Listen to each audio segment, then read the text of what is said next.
سمع لهم وزارة سمرت مجلتي توتي على قدم دقائق وزارة سمرت أبسلست نتقطات يا أدهي واوتيا تحدث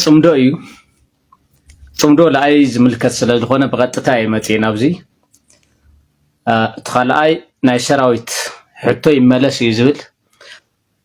تسالساي ناي ممهران ما هيا بزملكت حتى لا وزارة سمرت وزي تحت الزلا أبدي سوا خوينا يا قدم لاوزي مئتاينا جن حدا لبزحات سوات قلت ذا يكون ما اللي اختار لنا نسو قلت أنا مقاريو تمالي بتصاب أبونا سلامة نأدونا يا ملكيتهم زهاو ملختي ويكع مخري ويكع قساتي نبوزح سو أي تردون لمتى يوم كونسرن دخوينهم حدا باباس زاخلو أبونا نأدونا يستبهال التيك توكر لمتى يملسي هوم زبل نجر ترجمو سلازي تردو تزوزح منسي استفلالي حسابات كهب سلاست عزوكن أو العلي بطابونا سلامة زي قباء سياف زخونو زرواتات صحفات خطرف سلازر أخوي لمتى يوم خم كونسرن دخوينهم بطابونا سلامة زبل بفلاك ع كريستيان زخونا محبرسب قلت أنا مقاريو هذه توم بطابونا الزارو وزنورو تنقالات ختحزونا لكم كاب كندا متيو كاب كندا مسمت فدما نبيت مقدس نبيون مريم مسفو مسانو اتيو نطلايلن قليلن قطتا خابد سبا يمتيو كاودما زتقملهم قالات لو سغط فمس قللو لوزياتهم بمولو تدمامير مالتي زيوم تدمامير لا بيت كريستيان اتيو حاونا ادوناي مالتي سو بطاب ابونا سلاماون حتو سلازلهم ناي أرثوذكس توحد أمنت ناي على خميل كلا بيت كريستيان يقرب سوال كهروجا يبهالن أب تجرأي يكونون دونا بيت كريستيان زاكد نبزخونا دا منور جزاو سوال كهروجا يبهالن سو لمتى يخوم خوي نزول خالي مال اختون خيه اللو طلقه خيه اللوون خبز اللوم سقات خبز اللوم سقاتي أخبر دبيلهم استزاروا حد سبات مش حدا تيك توكر لمتى يملسيه إلهم خزاروا سلسمع خوم يكونن بطاونا سلام على تنجر كبدت يوم تجد يسمون ملس زهولو ناي وعدو مخنيات اللو ناي وعدو مخنيات سلازلوي سو استوعي كام خاديو تنكا يدليو تمالي قرب ايموشنال فاينا سلازنوركو أو قريت له تي إيموشنال قريفكم تناتي سمعت قريفكم تملك طرح توصيلكم وزرزر حسابات أو توصلوا تخليهم إيشي سؤال كماريا مالسي لماريا مفتاح يكونه is absolutely perfect بايزوي متحواسات اللو يوم أبتقرايون أو نايتي بيارثروس توهدو بيت كريستيانون أمونغو فتارن فطرانن زلو بوردر هادش بيلكا فطوران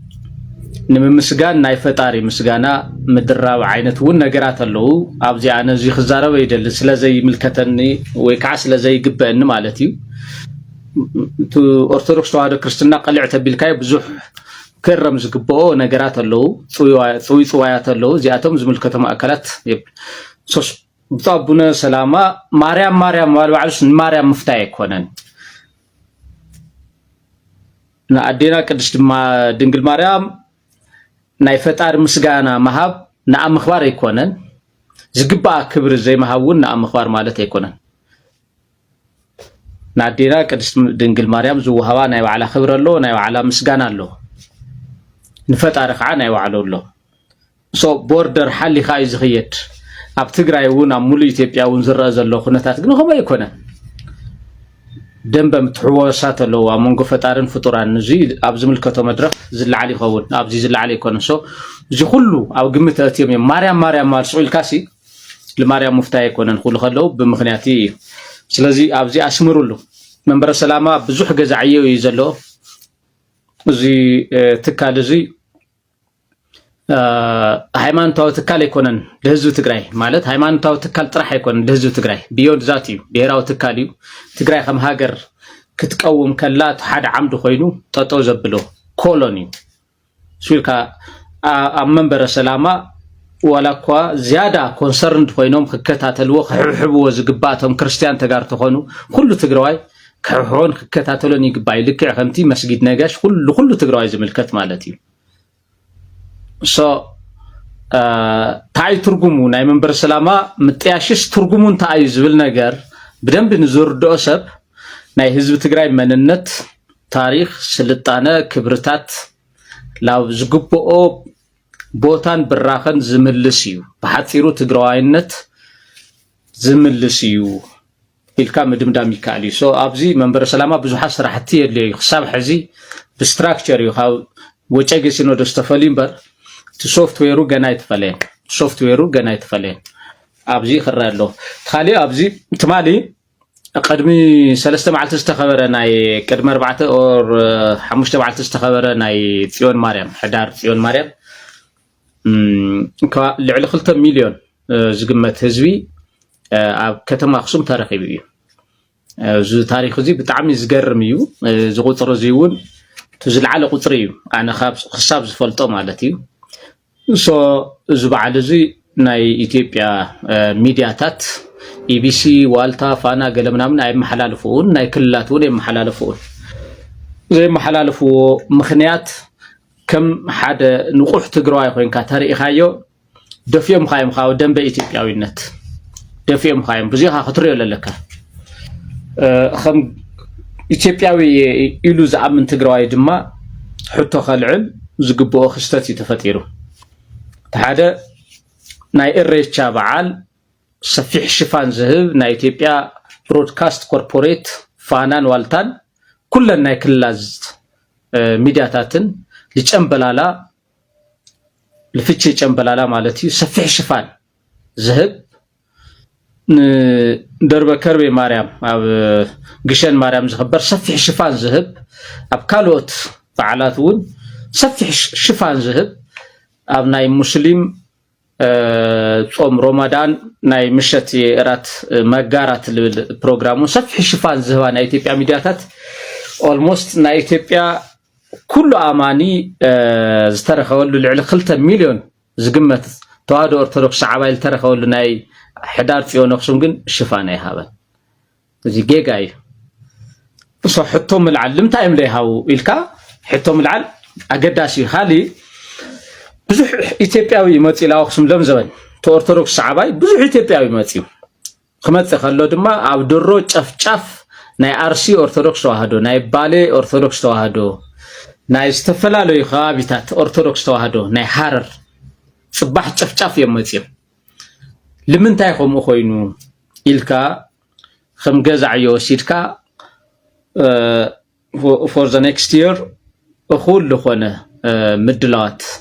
ምግባር ከም ዘድልን ብዙሕ ስራሕ እውን ክስራሕ ከም ዝግበኦን ምሕሳብ ጽቡቕ እዩ just ላፍት ኦሪጂን እዮም መጽዮም ላፍት ናይ ክርስትና ኦሪጂን ኦኬ back to the origin እዮም መጽዮም simply shortcut ማለት እዩ ዝኹላ ኢትዮጵያዊ almost ከባቢ 1.2 ሚልዮን ኢትዮጵያዊ ላብ ሕዳር ጽዮን ልመጸሉ ቀንዲ ምኽንያት ናይ ኢትዮጵያ ኦርቶዶክስ ተዋህዶ ቤተክርስቲያን ኣብ ኢትዮጵያ ኣብ ስርዓት ብልጽግና ኣብ ጉስቁልና ኣብ ሕማቅ ተረኺቡ ስለዘሎ back to the origin back to the home እዮም መጽዮም ብዙ ጌርካ ትወስድ ኣብዚ ልተራየ ጸገም እንታይ እዩ ሕዳር ጽዮን ኩሉ ግዜ ጾመ ነቢያት ምስኣተወ እዩ ዝኽበር ጾመ ነቢያት ኣብ ካልኣይ ሰሙን ኣብ ቀዳማይ መወዳእታ ወይ ከዓ ኣብ ሳልሳይ ሰሙን መጀመርታ መፈለምታ ዝኽበር በዓል እዩ ሕዳር ጽዮን ጾመ ነቢያት ማለት ካብቶም 7 ዓበይቲ ጾማት ብመሰረት ኦርቶዶክስ ተዋህዶ ቤተክርስቲያን ተሓደ እዩ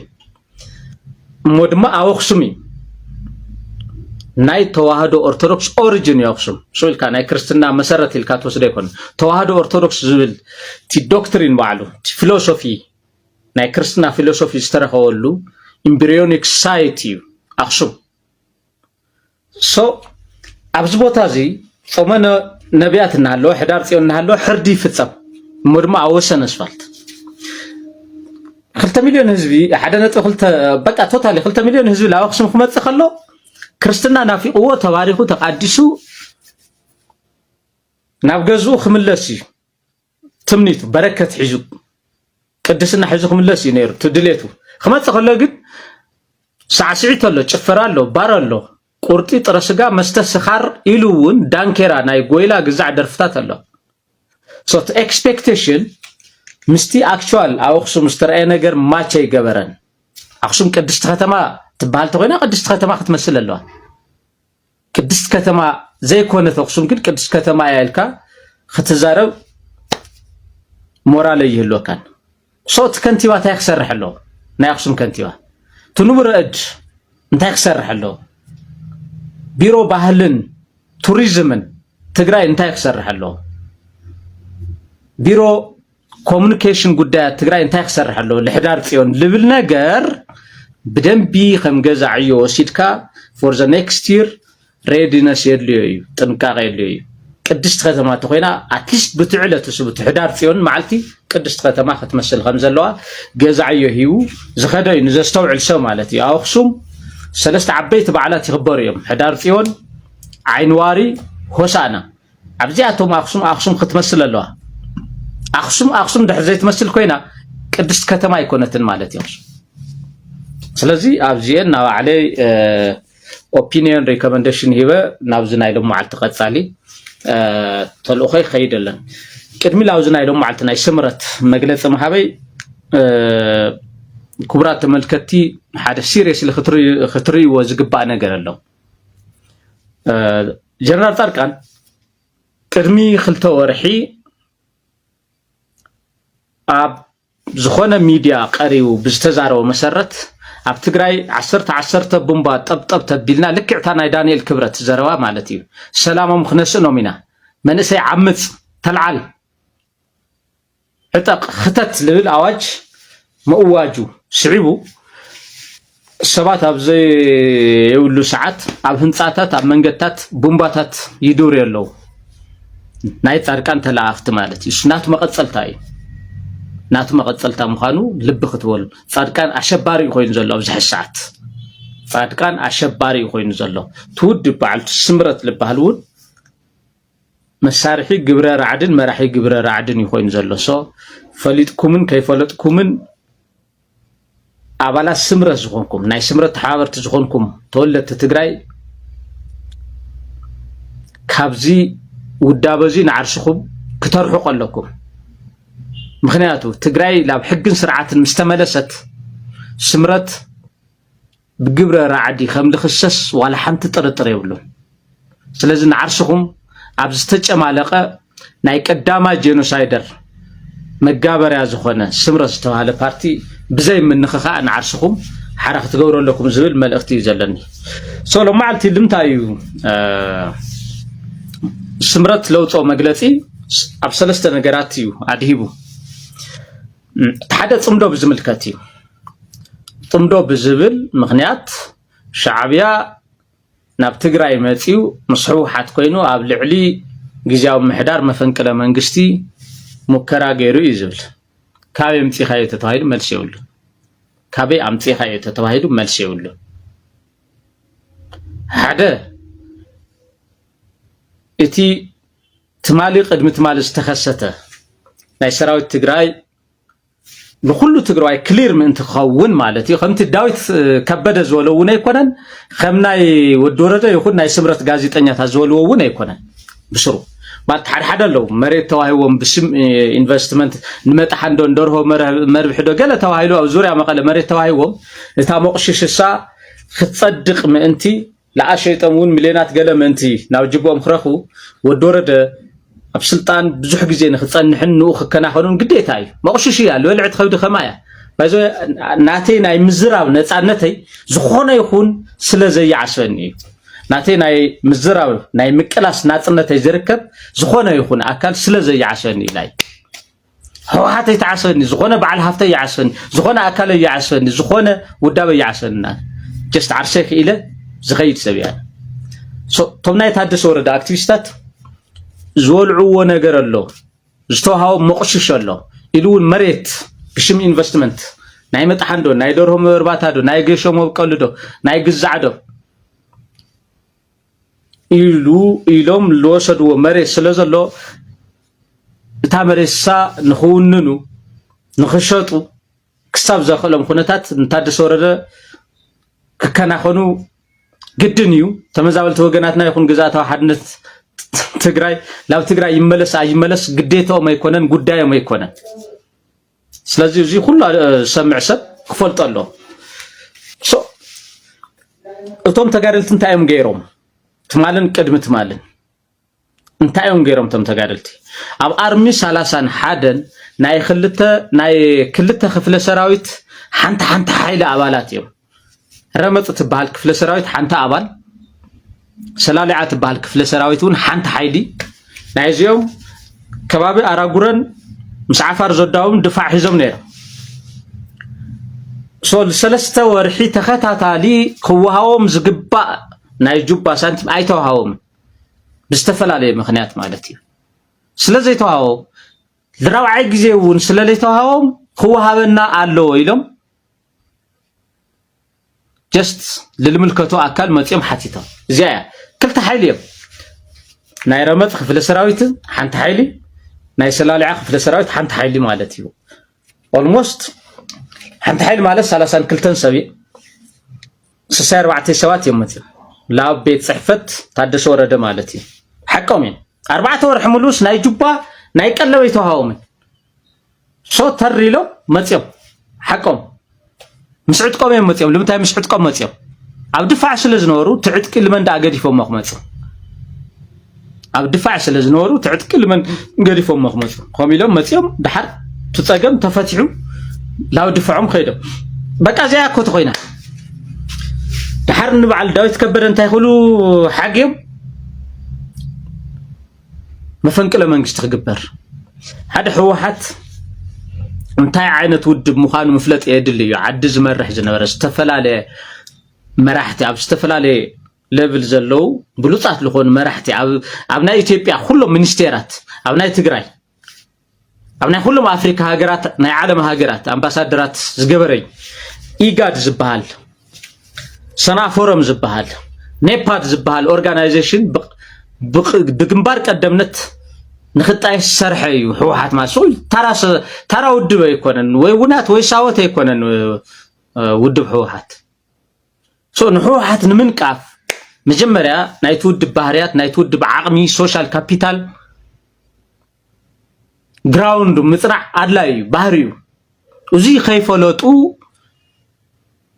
حدا غزي اسات زنورو حدا غزي فتي زنورو حدا مس زمصه زغلاوطو بشم ميديان بشم يوتيوبن بشم مصيهتن زغلاوطو አካላት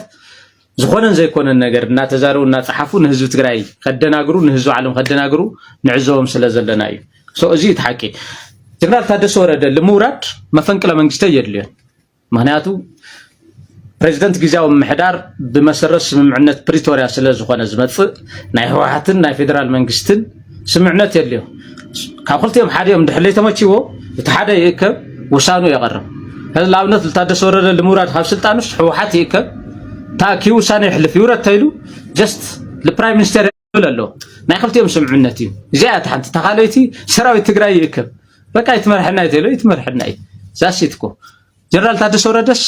ناي جنرال تادس ورده ناي سلطان منشي وعلى بريتوريا يا كاله يكونتن يا سبوانا وعلى بريتوريا دما حوحاتن فيدرال منግስትን እዮም ትወዳ በቃ ዘያ ለምታይ መፈንቅለ መንግስት ዘድሊ ታደሰ ወረደ ጌታቸው ጠምጢኑ ሃዲሙ መፈንቅለ የተገበረሉ ግዛዕ የተገበረሉ ኩዴታ ሳብ ሓንተ ተኸለል ዛት ማሽታ እስሙ ኤክስፒሪየንስ ዝግበር አይኮነን እዚ ዝኾነ ሰብ ክፈልጠሎ ሶ ናፍቱ ጽምዶ ክንመጽ ከለና ጽምዶ ናይ ህዝቢ ርክብ ናይ ሰላም መስርሕ እዩ ዝኾነ መሪሕነት የውሉ ገለ ይብሉ እዚ as a principle እዚ ክትፈልጥዎ ዝግባእ ነገር እዩ ጽምዶ ህዝቢ ምስ ህዝቢ ዝግበር ናይ ሰላም መስርሕ ፕሮጀክት እዩ ፒስ ፕሮጀክት ፒስ ኢኒሺየቲቭ ፕሮጀክት ይጽምዶ ካሊ ነገር ይውልን ሓደ ሰባት ብዘይ ተገርሐ አንደበቶም ዘርባዓ ሁሎ ፍቀዱ ሚዲያ ገለ ንሪና መንግስቲ ከለ ከምዚ ገይሩ ዝሓዘ ፕሮጀክት እዩ ናይ ከለ ፕሮጀክት ሁሉ ንሪኦም ኢና which is wrong ኣብ ናይ ጽምዶ ሴርሞኒ ወይ ከዓ ኣብ ናይ ጽምዶ ከይዲ ሓንቲ መዓልቲ ኣብ ሓንቲ ኢቨንት ለይተረኸቡ ሰባት ብዙ ሓለውለው ብዙልዎ መሰረት ናታቶም ከም ዳታ ተጠቂሞም ልበዓል ስምረት ልበዓል ካልኦት ጸላእቲ ክጥቀሙ ይኽእሉ እዮም ባቶም ሓለውለው ዝብሉ ሰባት ብዛዕባ ጽምዶ ኣብታ ሓንቲ ኢቨንት እውን ተረኺቦም ዘይፈልጡ እዮም ዛስዋይ ኣነ ብዛዕባ ጽምዶ ብፍላይ ብወገን ትግራይ ዘለና ኣካላት ኣብ ጽምዶ ክትዛረቡ ከለኹም ጥንቃቄ የድልየኩም ብዛዕባ ጽምዶ ክትዛረቡ ከለኹም ኩሉ ግዜ ውዕሊ ፕሪቶሪያ ውሕልና ጌርካ ምኻድ ኣገዳሲ እዩ ብወገን ትግራይ ዘለኹም ኣክቲቪስት ናባ ፖለቲካ ተንተንቲ ናባ ገለገለ ትብሉ ገርህታት ጥንቃቄ የድልየኩም ንጸላእቲ ኤቪደንስ ከተቕርቡ ኣይግባእን እየ ዝብል ኣነ ኣብ ዓሰባ ከምዚ ሞትኩ ከለባ ልዕሊ ንሕና ኢና በደልቲ ገለገለ ዓይነት which is unnecessary ኣብ ጽምዶ ወፃዓን በደልን ኣይትጸዋጸብን መጻወጸው ይኮነን ጽምዶ በአክቲቪስታት ዝኽወን እከለ በዲሉ እከለ ተበዲሉ ትብል ተኾይንካ እቲ ጽምዶ ብፓብሊክ ዲፕሎማሲ ዓብዩ ብደረጃ መራርሓ ክጸዋጸው ከለው እዩ ኣብ ጽምዶ እከለ በዲሉ እከለ ተበዲሉ ልበሃል ዘረባ የለን ስቶፕ ገሩ እዚ ብወገን ትግራይ ዘለኹም ብፍላይ ማለት እዩ ኣብዚ ጥንቃቐ ብጣዕሚ ዘድሊ ብጣዕሚ ሓደ ገርህታት ስለ ዝርአ ባይዘወይ ብዙሕ ክዛረብ ይደልን ሓደ ገርህታት ስለ ዝርአ ጽምዶ ናይ ህዝቢ ናይ ምስ ህዝቢ መራኸቢ ናይ ፒስ ኢኒሺየቲቭ እንተደኣ ኮይኑ ኣብ ትግራይ በፂሑ ነውረ ይኾነ ኣብይ ኣሕመድ ነውረ ይገብሮ ስምረት ፓርቲ ናይ ኣብይ ኣሕመድ ኩርኩር ተላእኸ ዝኾነ ናይ ብሄራዊ ጉጅለ ጥልመት እኽብካብ ጉጅለ ልጽምዶ ነውሪ ክገብሮ ይኽእልን ክኹነ ይኽእልን ኣብ መንጎ ደቡብ ሱዳንን ኣብ መንጎ ቤንሻንጉል ጉሙዝን ለሎ ናይ በርታ ብሄረሰብ ናይ ጉሙዝ ብሄረሰብ ናይቶም ሓሙሽተ ብሄረሰባት ርክብ ነውሪ ኣይኮነን ንቡር እዩ ቅድሚ መንግስታት ሱዳንን ኢትዮጵያን ዝነበረ ዝራኸብ ዝነበረ ናቹራል ዝኾነ ማሕበራዊ ምትእስሳር ዘለዎ ህዝቢ ስለዝኾነ ነውሪ ኣይኮነን ዘሴም ልክዕ ከማ ማለት እዩ ዘሴም ቱዛት ኣብ መንጎ ህዝቢ ትግራይን ህዝቢ ኤርትራን ዘሎ ርክብ እውን ቅድሚ መንግስቲ ኢትዮጵያን ቅድሚ መንግስቲ ኤርትራን ዝነበረ ናቹራል ሪሌሽንሺፕ እዩ ኢስ ኖርማል ሶሻል ፋብሪክ እዩ ኣብ መንጎ ናይ ኢትዮጵያ ሶማሌን ኣብ መንጎ ናይ መቅድሾ ሶማሌ ወይ ከዓ ናይ ሃርጌሳ ሶማሌን ለሎ ህዝቢ ፍሪ ማርኬት ፍሪ ሙቭመንት ልገብር ተኾይኑ ሰላማዊ ዝኾነ ርክብ ልገብር ተኾይኑ ኣብ መንጎ ህዝቢ ኤርትራን ኣብ መንጎ ህዝቢ ትግራይን ዝግበር ሰላማዊ ርክብ ነውሪ ዝኾነሉ ገበን ዝኾነሉ መስርሕ የለን ኣብ መንጎ ኬንያ ኦሮሞን ኣብ መንጎ ናይ ኢትዮጵያ ኦሮሞን ሓባራዊ ዕዳጋ ናይ ኣውቶቡስ ትራንስፖርት ምትእስሳራት እንተደኣ ሃልዩ ኣብ መንጎ ትግራይን ኣብ መንጎ ህዝቢ ኤርትራን ዝግበር ዘሎ ህዝቢ ምስ ህዝቢ ናይ ምርኻብ ከይዲ ነውሪ ዝኾነሉ ኣገባብ ፈጺሙ የለን ኣብ መንጎ ናይ ኢትዮጵያ ዓፋርን ኣብ መንጎ ናይ ጅቡቲ ወይ ከዓ ናይ ኤርትራ ዓፋርን ሰላማዊ ዝኾነ ርክብ ተሃልዩ ኣብ መንጎ ህዝቢ ኤርትራን ኣብ መንጎ ህዝቢ ትግራይን ዘሎ ርክብ ነውሪ ዝኾነሉ መስርሕ ልምንታይ እዩ ህዝቢ ትግራይን ህዝቢ ኤርትራን ክራኸብ ከሎ ብኢትዮጵያውያንን ብሓሻኽር ኢትዮጵያውያንን ዋላ ትግራዋይ ይኹን ዋላ ኣምሓራይ ዋላ ኦሮሞ ይኹን ዋላ ጋምቤላ ዋላ ሶማሌ ይኹን ዋላ ዓፋር ከም ነውሪ ልቁጻር ዋይ ልምንታይ ብሱርኸ ውዕሊ ፕሪቶሪያ ናይ ሰላም ፕሮጀክት ደይኮነን ውዕሊ ፕሪቶሪያ ናይ ሰላም ፕሮጀክት ኮይኑ ክልተ ህዝብታት ሰላም ክፈጥሩ ከለው ውዕሊ ፕሪቶሪያ ከም ምጥሓስ ጌርካ ልርአስ ልምንታይ እዩ ብሱር ከፍቱ ውዕሊ ፕሪቶሪያ ህዝቢ ኤርትራን ህዝቢ ትግራይን ከይራኸብ ልብል ዓንቀጽ ኣለዎ ድዩ ኮይኑ ክሪቲካል እዚ ክረአዩ ዘሎ ስምረት ዘጉርዕ ዘሎ ልምንታይ እዩ ልምንታይ ስምረት ዘጉርዕ ዘሎ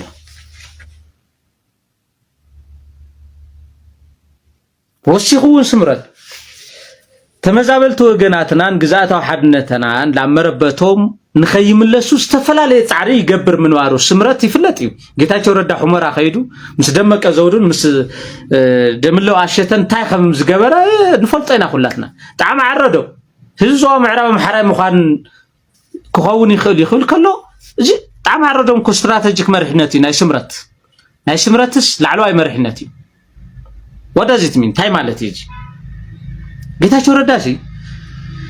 ምዕራብ ትግራይ ዘመሓደረ የመሓድሮ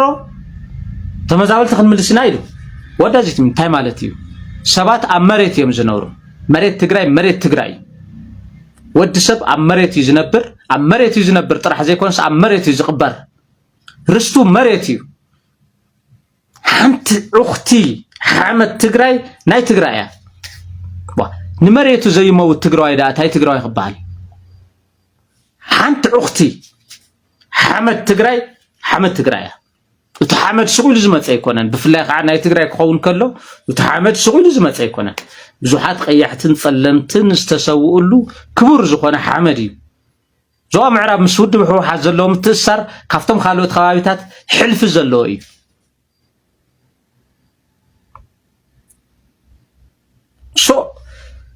መሬት ዘመሓደሮ ድላዩ ዝበሃል ነገር ኣይሰርሕን መሬት ትግራይ ትውዓል ትሕደር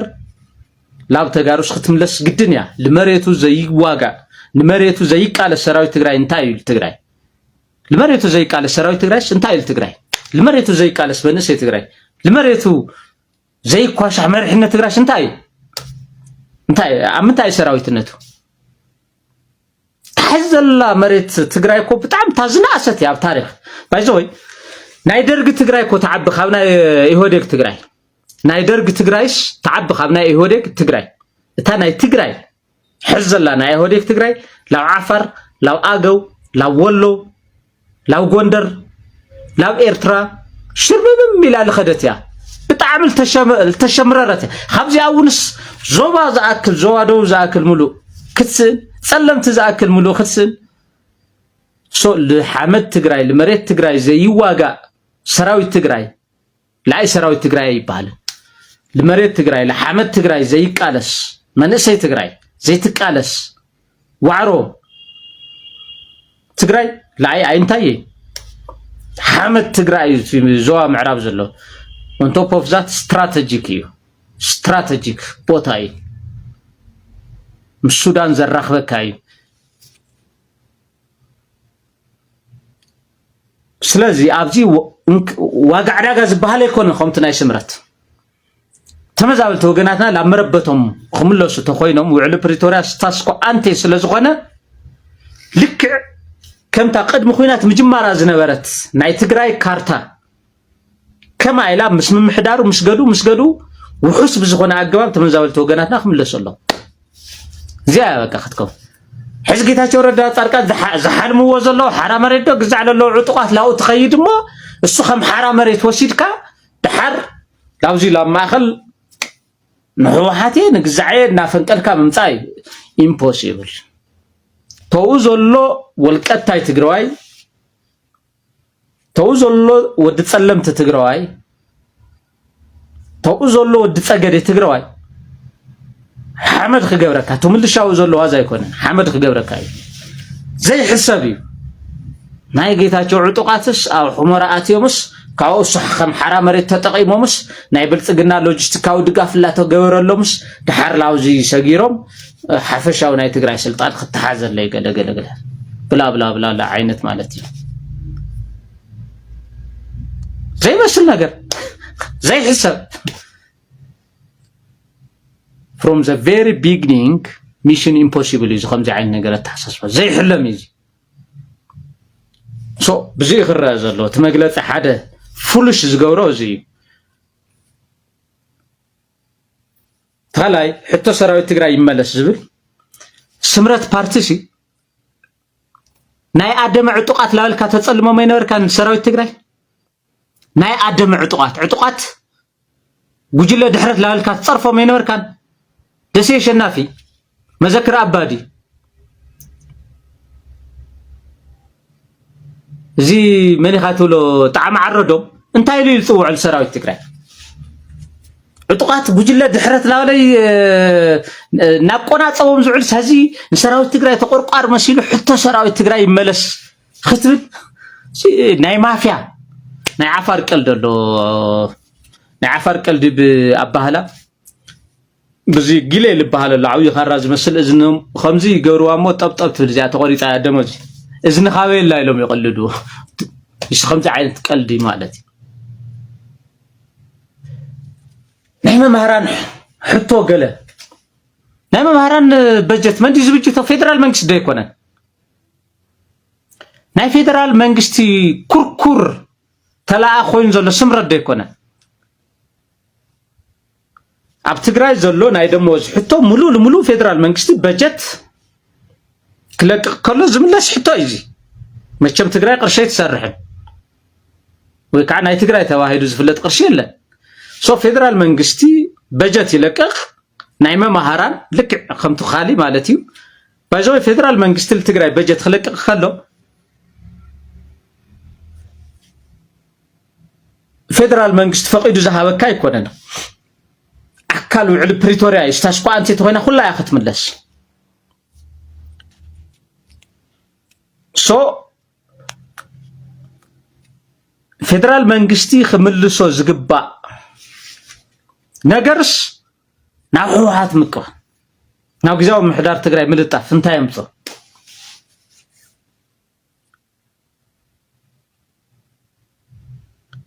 እንታይቱ ኢንቴንሽን ናይ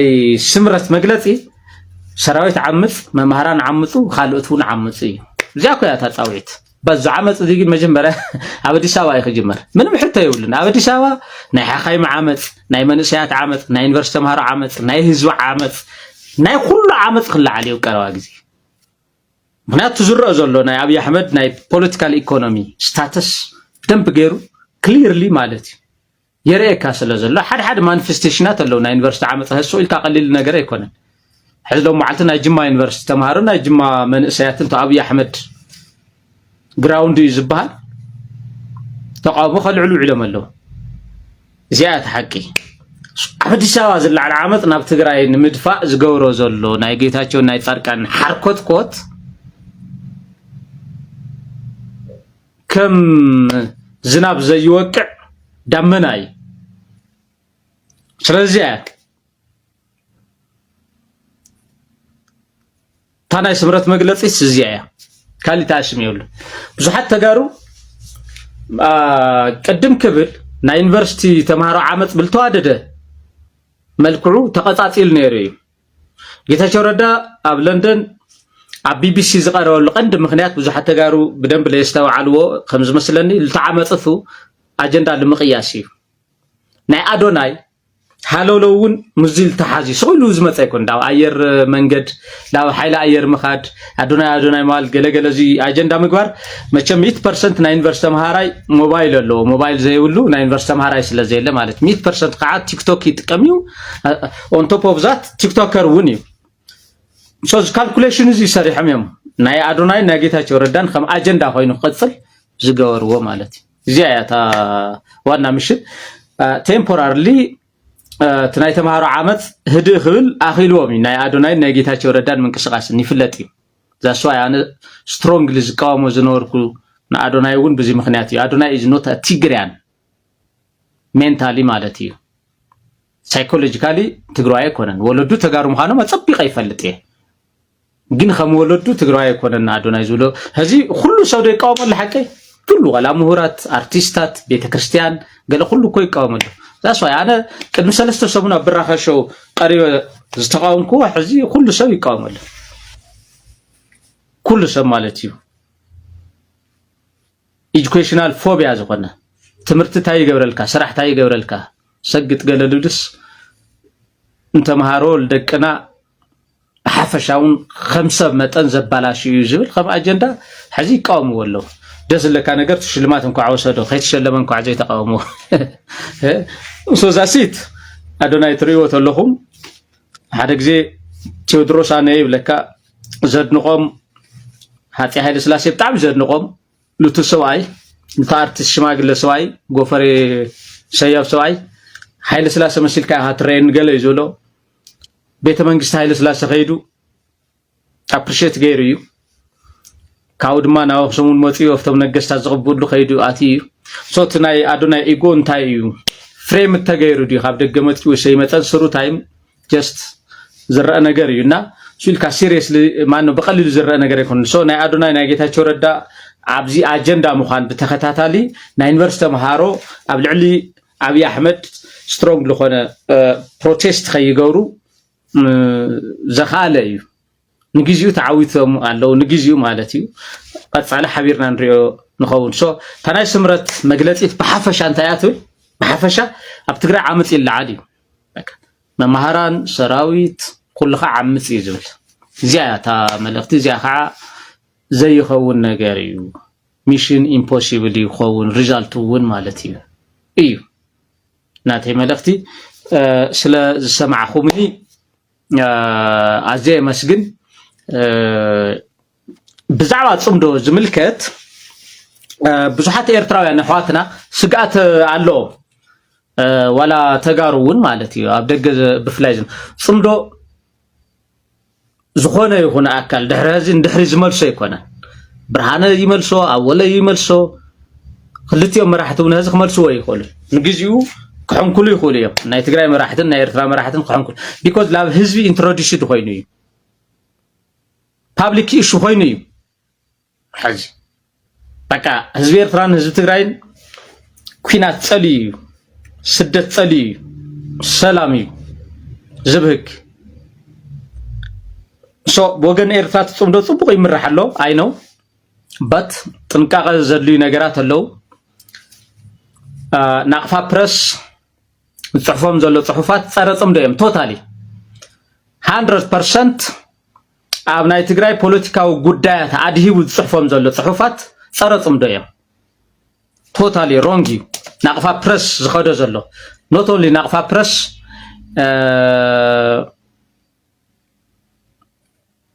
ሓደ ሚድያ ውን ኣሎ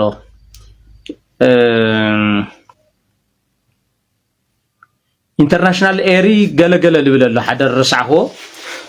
ሪሰርች ሴንተር ፎር ሪሰርች ኤንድ ዶኩሜንቴሽን ኤርትራውን ሓሊፉ ንጽምዶ ጸባ ጽሑፋት ይጽሕፍ እዚኦም ከረሙ እዩ ዘሎም ብፍላይ ከዓ ናቅፋ ፕረስ ናይ ትግራይ ፖለቲክስ ልተጋሩ ግደፍ ኤርትራውያን ኣሕዋትና ልዚኦም ምኸርዎም መንግስቲ ኤርትራ ውን ዝድገፉ ኣፍልጦ ዘለዎም ሚድያታት ስለ ዝኾኑ ማለት እዩ ናቅፋ ፕረስ ጥንቃቄ የድልዮ እዩ እንድሕር ደኣ ሃገራውያን ኮይኑ ማለት እዩ ውግንኑ ሃገራውያን ተኮይኑ ናቅፋ ፕረስ ጽሕፎም ዘሎ ናይ ትግራይ ፖለቲካል ተጋሩ ግደፉ ናቅፋ ፕረስ ብዛዕባ ናይ ትግራይ ፖለቲክስ ዝፍትፍት ተኮይኑ ሕጽቦ ገለ ምናምን ዝብል ነገር ጽሕፍ ተኮይኑ ብወገን ትግራይ ውን ከምኡ ዓይነት ኣብ ኤርትራ ተቢልና እቲ ናይ ጽምዶ ስፕሪት ይባላሽ እዩ ዲስተርብድ ይዝኸውን ካብኡ ተኳሳሓይ ስለልኾነ ማለት እዩ ልምታይ ተኳሳሓይ ኮይኑ ፖስት ዋር ክራይሲስ ናኘና ሕዚ ብክልቲኡ ወገን ስለዚ ፕሊስ as far as possible as much as possible ልጽምዶ ዘባላሽ ጽሑፋት ኣይተጻሓፉ ይኽብለኩም ዝደል ኣብ ናይ ትግራይ ፖለቲክስ ምስቲ ናይ ኤርትራ ፖለቲክስ ልተፈላለዩ ኣብዚ ሕዚ ሰዓት ናይ ኤርትራ ፖለቲክስ ካሊ መልክዕ እዩ ዘሎ ካሊ ዲሲፕሊን እዩ ዘሎ ናይ ትግራይ ፖለቲክስ ካሊ ዲሲፕሊን እዩ ዘሎ ካሊ መልክዕ እዩ ዘሎ እቲ ካልቸር ተቐይሩ እዩ ናይ ትግራይ ፖለቲክስ ዝኾነ ይኹን ሰብ ዝመሰሎ ይጽሕፍ ይዛረብ ይውደብ the only crime ዝኸውን ኣብ ትግራይ ንሰብ ፊዚካሊ ሃራስ ተገይሩ ጥራሕ እዩ ክሳብ ሕዝ ዘሎ ከምኡ እዩ ሶ ልተፈላለየ ናይ ፖለቲካል ካልቸር ስለ ዘሎ ኣብ ኤርትራ ኣብ ትግራይ ናይ ስምረት ኣባል ናይ ብልጽግና ተላእኺ ዝኾኑ ክእረየለዎም ክሕፀወለዎም ምባል ገበን እዩ ኣብ ትግራይ መሰሎም እዩ ኣብ ትግራይ ኦኬ ናቅፋ ፕረስ ምስ ሞንጆሪኖ ከም ተዘራርብናዮ መሰረት ተላእኽቲ ባንዳታት ብልጽግና ዝኾኑ ስምረት ዝኾኑ ክእረየለዎም ምርኣይ ተጀሚሩ ኣሎ ልብል ዘይኮነ ፕሮፓጋንዳ ክጽሕፍ ርኢየ እዚ ኤርትራውያን ኣሕዋትና ስርዓት ግበር ወልወል ናቅፋ ፕረስ ትክክል ኣይኮነን ናይ ኤርትራ ፖለቲካ ለኤርትራውያን ይምልከት ናይ ትግራይ ፖለቲካ ለተጋሩ ይምልከት ከብደና ከሎ ለተጋሩ ሕዝቡን ለተጋሩ ይዝምልከት ስለዚህ ጥንቃቄ ይድልዩ እዚ خمكرلو بوغن تግራይ እትጽምዶ በፍላይ አነ ብዝግባ ኸይመርሐውን ለተፈላለዩ ዕንቅፋታት አለው በውሽጥ ዝፍጠሩ ማለት እዩ ኣብዚ ምዝራብ ስለዘየድሊ ና ቢዝነስ መሳርሒ ና ኮንትሮባንድ መሳርሒ ናይ ምጫይ ፈተነታት ወይ ከዓ ኸሙ ንኽገብሩ ዝተወደቡ አካላት አለው ኣብ ሰዓቱ ስለዝወጽእ ካብ ደገ ጀሚሩ ኸሙ ዓይነት ምንቅስቃሳት ስለዝረአ ቁሩብ ፈተናታት ይበዝሕኒ አነ ኮይኑ ግን እትኽግበር ዝግባእ ብፍላይ ከዓ እቶም ናይ መጀመርያ 12 ጽምዶታት እቶም ናይ መጀመርያ 12 ጽምዶታት ዝግባእ ስለልተሰርሐን ብሓደ አክቲቪስት ክግበር ዝግባኦ ነገር እውን ስለልተገበረን ጸገም የውሉን ካብ ድሕሪት ዘሎ ጀስት ዝምልከቶ አካል እቲ ጽምዶ ክሳብ መጨረሻ ንኽምራሕ ሓገዝ ክገብር ኣለዎ ልብል እምነት እዩ ዘለኒ እዚ ከዓ ከም ዝገብር ተስፋ ይገብር ማለት እዩ ኣብ ዝኹነታት ስለ ዘሎ ጽምዶ ኣብ ደገ ዘለዎም ተጋሩ ይኹኑ ኤርትራውያን ጽምዶ ንድሕሪ ዝምለስ ኣይኮነን ብርሃነ ይخልፎ ኣወለ ይخልፎ ገለ ይخልፎ ድሕረስ ንቅድሚት ዝኸይድ ነገር ግን ናይ ጽምዶ መርሓት ተሓደ ፖለቲካዊ ጉዳይ ምትእታው ይውሉን ሃይማኖታዊ ጉዳይ የለን ዝስራሕ ናይ ሃይማኖት ይኹን ናይ ፖለቲካ ፕሮጀክት ውን ይውሉን ኣይጸዋጸብን ምጽብጻው ናይ ፖለቲካ መራሕቲ ጉዳይ ምጽብጻብ ህዝብ ምስ ህዝብ ኣይጸዋጸብን ሰላም ጥራሕ እዩ ዝፈጥር ሰላሙ ከመይ ከም ዘቀጽል ጥራሕ እዩ ሓቢሩ ዝሰርሕ እዚ ክትርድኡ ኣለኩም ኩልኩም ጽምዶ ንቅድሚት ሰላም ህዝብታት ኤርትራን ትግራይን ውን ንቅድሚት ክስጉም እዩ ንኽልቲኡ ህዝቢ ትጀሚርዎ ዘሎ ርክባት አምላኽ ፈጣሪ የጽንዓሉ